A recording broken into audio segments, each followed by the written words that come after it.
Gikalipay ni Davao City Mayor Inday Sara Duterte Carpio ang padayong pagsalig sa katawhang Pilipino ngadto sa iyang amahan nga si Presidente Rodrigo Duterte.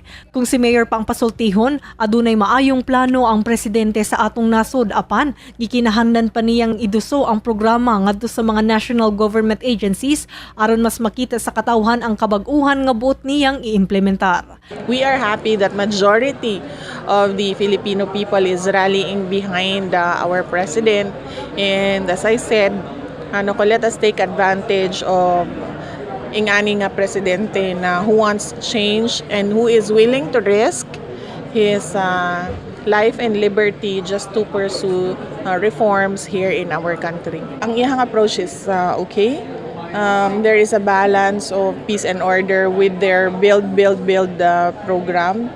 And maybe it's just a matter of pushing the departments para mapaspas ang delivery sa ilang mga projects so that makita dayon sa katawhan ang effect sa ilang project. Sa isgutan ng revolutionary government, mingon si Mayor nga suportado niya kung unsa man ang plano sa Duterte administration, ilabi na kung alang kini sa ikaayo sa atong nasod. If it means that it will attain just and lasting peace for our country, and if it means that we will have a corruption-free government, then I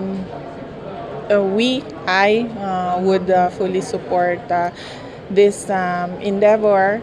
But do you think he would really declare for The thing about our president is pag imuha na siyang i-challenge, iyahagin ng buhaton. It can happen, yes. And I'm sure that they are ready to explain to the Filipino people what they want to do and kanang ilahang plano na mag-revolutionary government to pursue the things that they want to do. Base sa pinakaulahing datos sa Pulse Asia, sukad niadtong Setyembre karong tuiga, si Presidente Duterte nakakuha og 80% trust and approval rating, itandi sa mga miaging presidente sa nasod nga sama kang Joseph Estrada, Gloria Macapagal Arroyo ug Benigno Aquino III. Kasama mo sa balita, Radyoman Abi Bibera, Tatak, RMN. Tatak, RMN.